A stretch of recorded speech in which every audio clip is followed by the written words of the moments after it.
who have you touched in the past with whatever it is that you're about to have to offer? How has that changed their lives? What value has it provided to their lives? When I have people go through that process and they think about, wow, by working with me, this person saved X amount of dollars, or they made X amount of dollars more, or even if it's not necessarily a monetary thing, even if it's something like they, now they have a wonderful marriage or a wonderful relationship, or now they're healthy and they lost 50 pounds, can you put a price on having peace in the home, right? Can you put a price on maybe extending your life for 10 more years? That is an extraordinary value that your service or your product has provided that person. So once I get people to sort of put that light bulb on in their head when they think about it in that way, it makes it easier for them to embrace the proper pricing structure for what they're about to offer.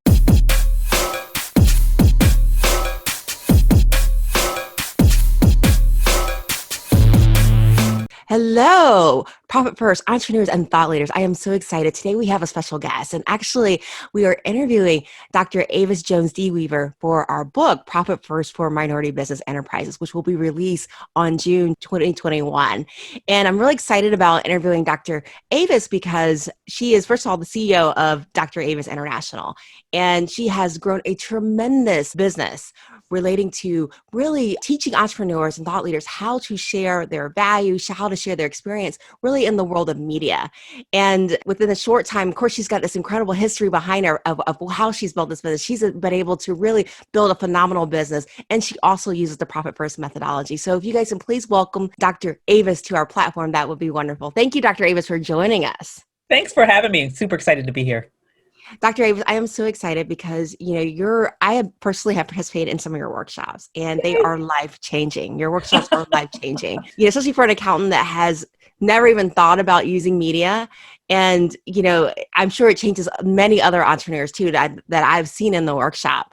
And today I really want to talk about your experience as a minority business enterprise, as an African-American woman in entrepreneurship, and really talk about what has worked, what hasn't worked, what are some of the main lessons that you've learned, really to help our readers really be able to go beyond that. Dr. Avis, first of all, before I begin, do you mind telling us a little bit about your business? Absolutely. So as you mentioned, my name is Dr. Avis. I am a media monetization mentor, and that means I help entrepreneurs, thought leaders, authors, speakers understand how to leverage the power of the media in order to drive more leads to their business and more dollars to their bottom line. So for me, it's not about making people famous. It's making people strategic about how to make sure that their business and their brand is set in front of the right media platforms in order to be a magnet to those leads that will ultimately lead to a better, faster, and more robust business.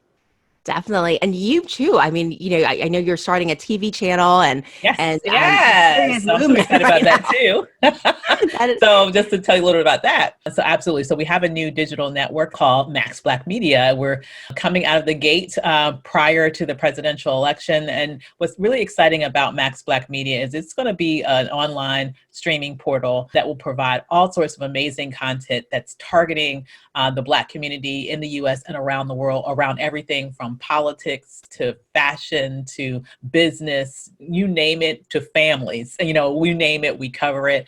And I'm super excited about having that launch and grow throughout the next year and years to come. Now, Dr. Avis, what compelled you to start a business? What compelled you to even go into entrepreneurship? Because first of all, you've had an amazing career in the media. What prompted you to take this step and to pursue this avenue of business? Well, I tell you what, I was very much a daddy's girl growing up. And I just thought my dad was Superman, and my dad was an entrepreneur. And I always admired him and his story and how he was able to do what he did. And to this day, quite frankly, I don't even understand it, how he was able to do what he did. My father was the oldest son in a family of 8 children who were actually sharecroppers in North Carolina during the period of Jim Crow. And so this was, anyone who understands American history, a very, very, very difficult and dangerous moment in the history of our nation, specifically as it relates to African Americans. And he had the experience of losing his father suddenly when my dad was just 14. And so as a child, he ultimately had to make a man's decision about how he could ultimately become the wage earner for his family and take care of the rest of his siblings and his mother.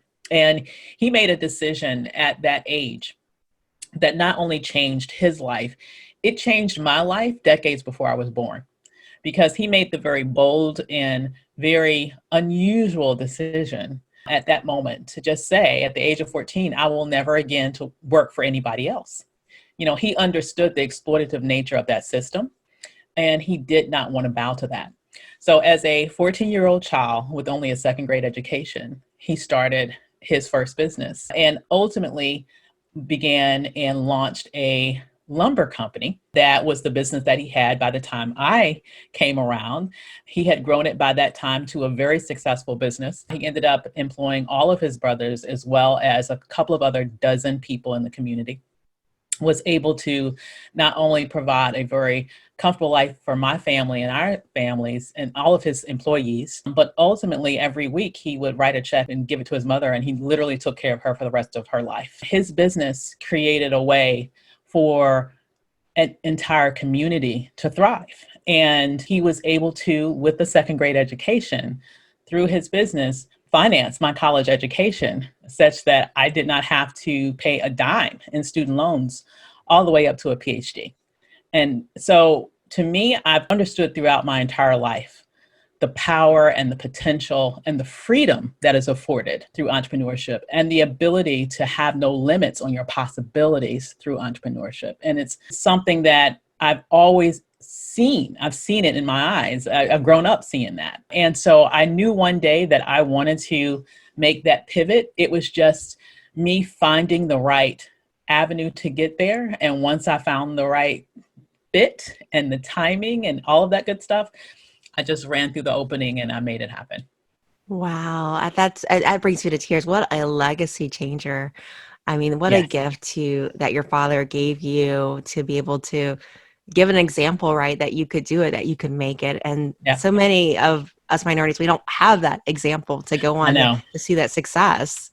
I'm so blessed. I realize every day what a blessed experience that I had and that I saw that reality. And what's amazing to me is that, you know, it shows you that obviously we have different challenges as people of color, as women, we have different challenges that we have to navigate, period. But what's always been inspiring to me is, I'm thinking my father had every disadvantage you can imagine. Second grade education, Jim Crow South. A lumber company is not the cheapest business you can have, okay? That took a lot of investment just to get that off the ground. And to this day, I really cannot even understand how he made it work, but he did. And he not only made it work, he made it work with excellence. He made it work at a level that afforded us the ability to, so for example, my mother, who was is college educated, was a school teacher. It was really his business that provided the lifestyle for us, such that she could basically bank her income, throughout her working years. And now in her retirement, she's very, very secure financially. And so, those things, it's an inspiration for me. And so what the beautiful gift that gave me is that I've never had to justify to those people who are closest to me about why I wanted to start a business, or about the reality of uncertainty that is true with business. I come from a family that understands that nothing ventured, nothing gained. And if you put the work in, you can move past those perceived risks and make it a success that's at a much higher level than what you would have been able to achieve just, in essence, spending your life at the whim of somebody else's balance, Oh, yeah. spreadsheet in essence. Definitely. And a lumber company at that too. I mean, that takes some creativity. Yes. I would never think to start a lumber company. So I mean, that It's a definitely. funny story behind that, because I asked most of my dad's life, I never knew why he went into the lumber business. I never knew. As a kid, we would go with them sometimes to the job site. I would be with him sometimes when he was in his 18-wheeler with his lumber on the back and taking it different places. But it wasn't until towards the end of his life that I found out why he did that. He was literally in the hospital, and he just happened to mention to me, he's like, well, some of my wood might be in this building. He said, because, for a little while there, I did have a contract to provide lumber for different buildings that they were creating in the state. And so I asked him, well, what made you do that anyway? What made you even go into the business of a lumber company?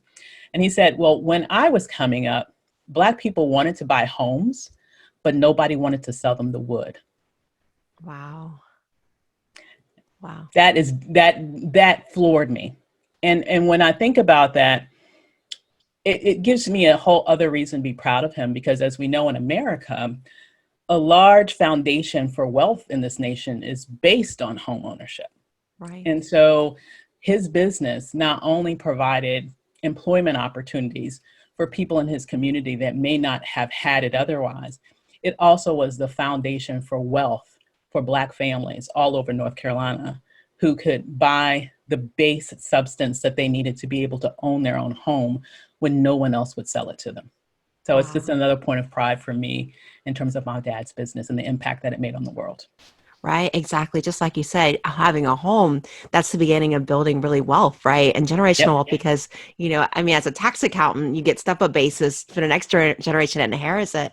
And it really is a foundation. So he's allowing other people to really be able to live out their dream for generations to come. That is amazing. Now, Dr. Avis, you said something really key here. And I want to go back to your business too and explore that a little bit more. Was when he picked his business, he picked it based upon a need in the community, a demand, meaning that people weren't allowed, they weren't being sold lumber to build their own homes. Right. And he saw that need. And obviously with your business, it's a very creative business. There is no one else in the space that is a Dr. Avis. There is no one in the space. You are the queen of that one. And a lot of times when I meet entrepreneurs and they come to me, they have these, they're going to start jewelry business, they're going to start this and that. And I'm like, have you thought about how much you have to sell just to break even or to be able to live the lifestyle that you want? And Dr. Avis, your business has taken off and it's a unique space. Tell me about, how did you identify demand? How did you figure out there was a demand in your business? Yes. And what compelled you to start it? Excellent question, because one of the amazing things that I've been able to do throughout my career is, and one of the things I love most is, pre-COVID, I had the opportunity to travel all over the world and do entrepreneurship training for women all over the world. And one of the things I always start with is the idea that really entrepreneurship at base is the monetization of solutions. You have to figure out where is the problem and how does that problem intersect with your zone of genius such that you can be the answer to somebody's problem. You can be the answer to somebody's prayer. You can provide a solution for someone that they've been potentially looking for years. That to me is the most valuable thing that you can have when you're thinking about starting a business. That one thing that you can pinpoint, that's the solution. And so for me, with my business, I knew, for example, that I came into this with years of experience in the media space in various aspects, and probably just about all aspects of the media space, right? Television, radio, publications, podcasting now even. So having that history, I knew that world. But I also, as I mentioned to you, loved entrepreneurship, had a value of entrepreneurship, had a value for that, had even a previous iteration or version of my business where I was a consultant. So I was an entrepreneur from the beginning. But what I understood was that there were a lot of people in the media space that were narrowly focused on the issue of PR, which is important, right? PR is about getting you placements, getting you booked, getting you on TV and this, that, and the other. It's important. But the problem is that PR agents, that's all they focus on. That's their job, okay? Their job is not about teaching you how to get the right media attention for your business, because just showing up on media isn't enough if you're in front of the wrong audience. You want to make sure that you're in front of the people who are looking for you, who are praying for you, who have a problem that you are the person to solve. Those people are looking someplace for information to help them. What if they found you naturally in that space where they're already looking? So that's really the tweak that I had on what I do, is I help people get very strategic about their media acquisition on one side of the equation. And then on the other side of the equation, as a monetization specialist as well, I help them understand how to shore up their businesses such that they can marry those two opportunities, so that through working with me and my team, they're getting help both on the media / marketing side of the ledger. But on the other side, we're teaching them sales techniques. We're teaching them how to price appropriately. We're teaching them how to build a business that is strong and generates revenue. So that was the hole that I saw in the market. For me, it wasn't just about getting you media hits. For me, it was about putting you in front of the right audience, so that now when you're magnifying your business to millions, it's the right millions and not those people who would not otherwise be interested in what you have to offer.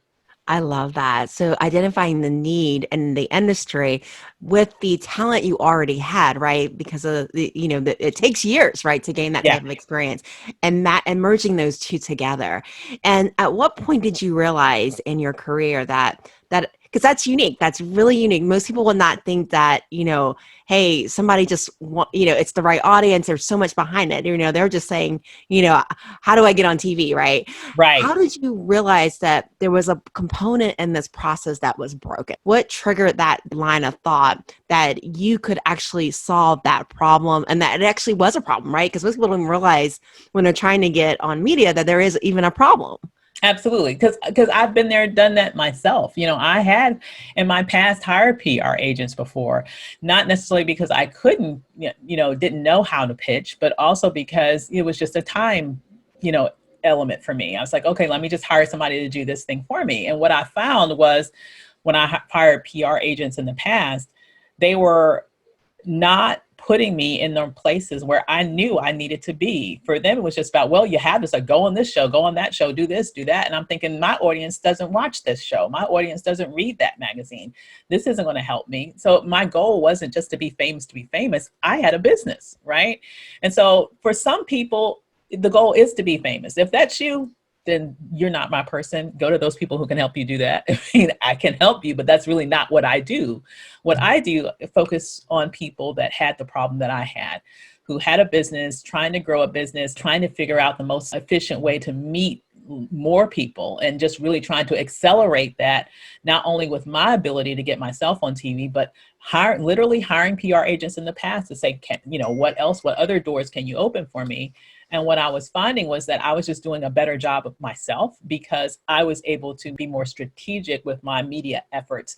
And when I really, really figured that out, it really made me think, hey, this is probably a problem that a lot of other entrepreneurs are having, because the payoff can be great when you do it right. Otherwise, it can be a sinkhole of just monthly recurring retainers that you're paying in order to get either very little results or results that don't really connect with the specific audience that you want to be in front of.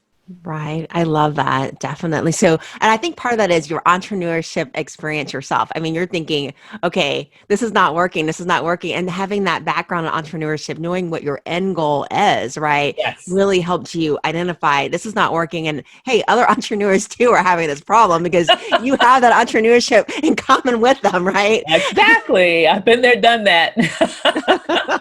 I know how it feels. I feel She your had the pain. advantage. Absolutely.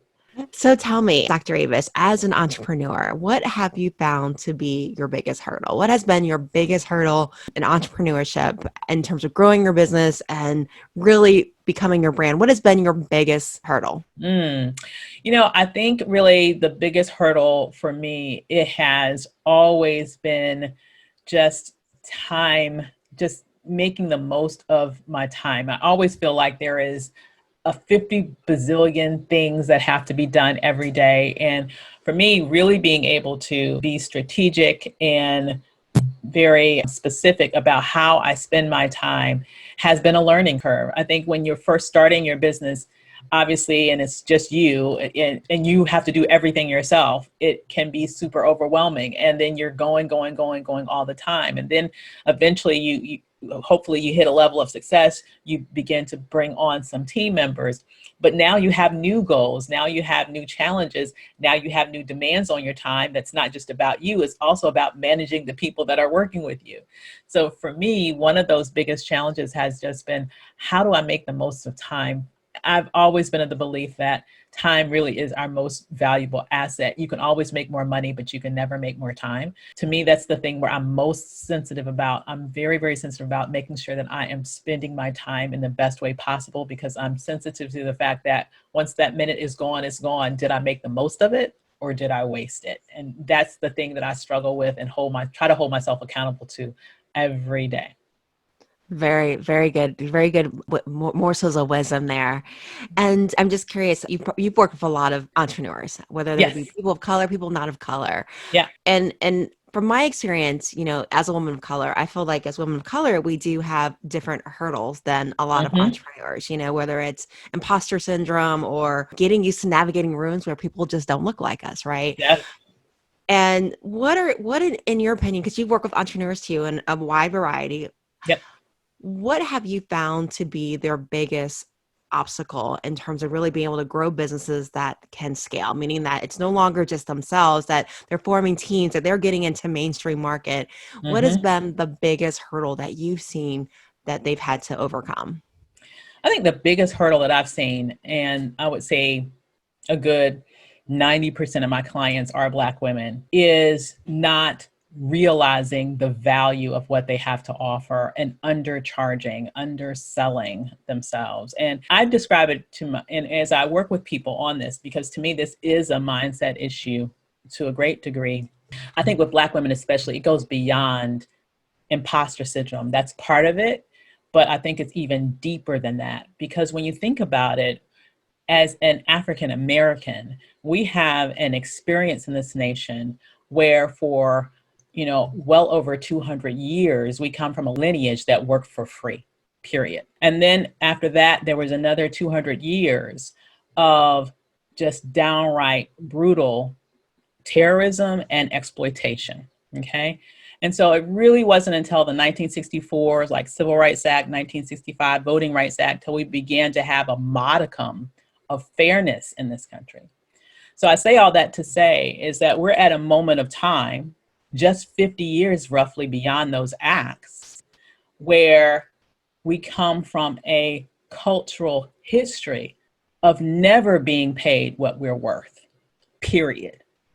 So for a lot of us, we have no concept of the value of our brilliance. And that part of it is a pet peeve of mine, because, these are hardworking women. These are literally brilliant women. These are women that have amazing gifts that they are sharing with the world. And to have to sort of break through the limits that they have set on themselves in terms of the low price points that they tend to come to market with is a big part of what I do, because I have to get you first to see the value of what you have to offer, such that you're not working yourself into a grave for little or nothing when you have something that is worth so much more. The value of what you have could be something that could set your family up for generations, right? The brilliance of what you have to offer to the world could be something, if priced appropriately, could build wealth that could be intergenerational wealth. But if you're cheating yourself, you will never get there. And so to me, the beauty of being an entrepreneur is the fact that there are no limits there, but we have to be the first ones to take the limits off of our possibilities before we expect anybody else to do that, right? And here's the thing. If you are in a traditional employee setting, for the most part, you really have no control over what somebody else decides to pay you. You don't know in most situations what the person beside you is getting paid if they're doing the same job that you're doing. We know the statistics on it, and we know that their wage gap exists. And I would argue that a double wage gap exists across both race and gender. But I'd be damned if I let myself be the person that's cheating myself, right? I can't control if you're going to, I can say I quit and start my own thing. Okay. But when it is my job, okay, when it is my business, when I am self-employed and when I'm growing a business, I'd be damned if I'm going to cheat myself in the same way that I've allowed someone else to cheat and exploit me for centuries. And so it's really about us understanding that our genius has value. Our intellectual property has value. We can build wealth intergenerational wealth on a concept that's in our brains. And we have to fully embrace that. And that is the biggest sort of hurdle that I oftentimes have to pull out of people, even more than getting ready to be on camera. Because to me, if you don't have that thing right, if you don't have something to sell, and if you don't have it priced correctly, it's not going to help you that much if I put gasoline on it by putting you on television. Let's get that thing right first. And now when you go in front of that audience of billions, now you can really blow up. So, handling that part of the equation to me is the most persistent and consistent challenge that I see with my clients. Oh yeah, definitely. And as an accountant, I often see where people are just that spread, right, between what you're charging and what it costs for you to bring that Yes, product or service to market. If it's not adequate and there's not enough margins in there, then you can't scale, right? Because you're exactly. literally starting with your ankles cut. You can never hire the right people that are going to take you to the next level. And literally, you're literally buying inventory just to put it back in the business and you don't Yep. go anywhere. And that happens a lot in Hmm. businesses, minority-owned businesses, non-minority-owned businesses. It happens a Yep. lot. And I think too much in minority-owned businesses is where it happens at, which is why we never grow beyond a business of one. So what is the first step for a woman of color, minority business enterprise to take that step to really start to command that value in terms of Hmm. what they're asking for in the market? Because you bring Hmm. up a good point. A lot of it's mindset. A lot of it is, Yes. you've had that privilege of your dad setting the example, Yeah. and showing you what works and what doesn't. But what is the first step for most of us who are first generational entrepreneurs? Absolutely. Absolutely. So I think the first step is to really get clear on that problem that you're solving, and then imagine what would happen if you didn't have that solution to provide. So when I'm helping people sort of price out and get them to get okay or to embrace the value that I'm pulling them up to, because normally it does involve raising their prices, let's just be real. But oftentimes people are resistant to raise their prices. An exercise that I take them through is I help them think about who is someone that you've helped with this before, that's a past client of yours, or if it's someone, or if you've never been paid for this before. Oftentimes we end up giving our genius away just because we're altruistic for years, oftentimes even before we think to start a business around it. So who have you touched in the past with whatever it is that you're about to have to offer? How has that changed their lives? What value has it provided to their lives? When I have people go through that process and they think about, wow, by working with me, this person saved X amount of dollars, or they made X amount of dollars more, or even if it's not necessarily a monetary thing, even if it's something like they, now they have a wonderful marriage or a wonderful relationship, or now they're healthy and they lost 50 pounds, can you put a price on having peace in the home, right? Can you put a price on maybe extending your life for 10 more years? That is an extraordinary value that your service or your product has provided that person. So once I get people to sort of put that light bulb on in their head when they think about it in that way, it makes it easier for them to embrace the proper pricing structure for what they're about to offer. Because left to their own devices, too often, because people are oftentimes, as entrepreneurs, we come into this because we have something that we want to share, and we have a very altruistic sort of, often many of us, leaning. We're just excited that somebody wants to work with us or somebody wants to buy it. But when you think about really what is the value that that person is getting, then it makes you see that even at the higher price point, you really providing them a really great service for a fraction of what they will actually receive after they've partaken of that service. Wow, that is amazing. That is amazing. And you're absolutely right with that. It's looking back and seeing the impact that you have on the world and appreciating for your own part the impact that you've done and the impact that Mhm. you've had in making a difference in others, and realizing that for you to continue to give that gift, to be able to continue on and help others, you're going to have to be able to reinvest and scale your business. And so those Mhm. margins are going to be very, very important with that. So that is absolutely the right next step. Now, Dr. Avis, I am so interested. I know that you have implemented Profit First. You've read the book, you've implemented it. Tell me, what has been your experience in Profit First? How has that helped your business? How has that impacted your business? Tell me all Yeah, about it. absolutely. So it is, first of all, it's genius. You heard that, It's, Mike? Genius. yes, it's genius. I mean, Because, when I was reading the very beginning of the book, I was like, guilty, guilty, guilty, guilty. I think maybe many of us have had that experience where, everybody, you're checking your balances every day. You're like, this sort of thing. But it allows you to really move into your business and navigate your business much more confidently, because you know that you have everything taken care of. You know that, at the end of the year, when the tax man cometh, you're okay. You know that when you are at a point where you want to be able to take some time and enjoy yourself a little bit, you can. I mean, so it provides you a very, you're an accountant. I'm not. Okay. So for like lay people like me,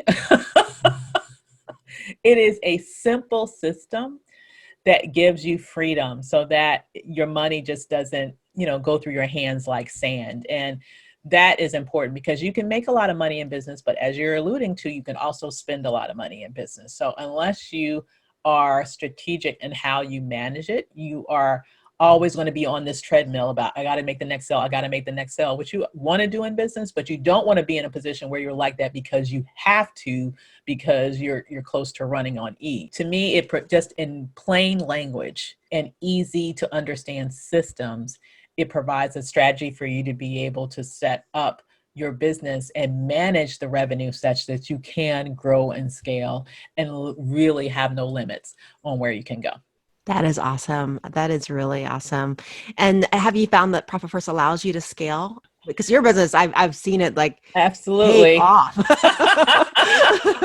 Absolutely. Yeah. It's been great because, I'm still growing. In fact, I have another interview later on this afternoon after this interview with a potential new team member. So I'm growing with team, and and I have huge goals that I'm making for. And one I will say about what makes this wonderful too is that my business has grown a lot during the pandemic. And so my whole goals now are at completely different levels than it was before. And what's beautiful about this is that now I know, hey, as my business scales quickly at a large level, I still can use these same systems to make sure that I'm growing smart. So as the actual business is growing, and as I am bringing in more people and hiring and all this good stuff, then I know that I am having the profit margins, that it's not coming in and coming right out. It's allowing me to grow in a healthy way that's going to set up my business for the long haul. And that's really what I want. And that's, I think, what everybody dreams of in business. You don't want a flash in the pan. You want something that is going to be an intergenerational source of wealth and security for yourself and for your family. I love that. It's a system that puts in boundaries, that forces you to make sure that your margins are adequate. Exactly. And it's an amazing system for that. Dr. Avis, as we wrap up today, if there was a piece of advice that you could leave us MBEs in terms of being able to grow successful businesses and be successful as entrepreneurs and really in our life mission, what would that piece of advice be? Trust that spark. And what I'm referring to is, I truly believe that each and every individual is born with a spark within them that is unique to only you. And that means that you're the only person in the world that has that spark. And when you leave this world, that spark will go with you. And I think that your business is a reflection of that spark, right? It's a reflection of your purpose. And, oftentimes as entrepreneurs, we're different people. The thing is, nobody else is going to see that spark but you. Nobody else feels it but you. Nobody else can see the vision that you have in your head but you. And it's oftentimes the case where we're around a lot of individuals that we care about and that care about us and that think that they're doing us a favor to try to hold us back, to keep us on a safe path, to, have us not sort of chase that thing that they can't see. But here's the thing, they're not supposed to see it. It's for you to see. And it's my belief that if it's in your head, if it's in your heart, if it was given to you, that spark is your gift, and it's your responsibility to grow it and to nourish it such that it develops into this huge flame that everybody in the world can see because of your good work. It is your responsibility to do it. So to me, that means that in those moments where even those people who love you are trying to diminish it, trying to fluff it out, smother it, that you know that it is yours, right? And that you protect it. And you can love them, but don't love them to the point where they diminish your purpose, because that is your gift to the world and that is your destiny to fulfill. So believe in it. And when you believe in it, focus on it, invest in it, grow it, then I guarantee you, you will meet with success. Wow, I love that. That spark. That is amazing. And like you said, we all have one. We just have to invest in it, right? And Yep. go after it to nurture it and grow it, even though the odds are against us. So, Mm-hmm. obviously your second generation entrepreneurship, that spark works. Yes. You know. And my son he's about to be third. I can tell you that right now. Oh, wow. It's Absolutely. it's He's one of these people, let me tell you really super quickly. He's one of these kids, he's had it from the beginning. When he was in second grade, he got in trouble for selling paper airplanes on the playground. He had a business, and from day one in his dorm room in college, he's always worked with me in my business. He's my lead salesperson, my top converting salesperson on my sales team. And he just started in an MBA program this year. So I know that he will also be third generation entrepreneur. He's already done several businesses, but he'll do it big once he finishes his graduate school, I'm sure. Oh yeah, I mean, third time around, I mean, he's got to take off. That's amazing. Exactly. That's it. And that's just a testimony, right, of how entrepreneurship, it changes legacies, right? It changes Absolutely. legacies. It started with a 14-year-old boy that had to make way for his family and take care of his Exactly. family. And look, his impact still continues to live on. So Absolutely. that is amazing. Now, Dr. Avis, for our viewers, our listeners, and now our readers who are reading our book, how do we reach you? How do we reach you to work with you? Absolutely. So you can go to mediamonetizationmentor.com. That's mediamonetizationmentor.com. I look forward to seeing you there. Thank you, Dr. Avis. Thank you.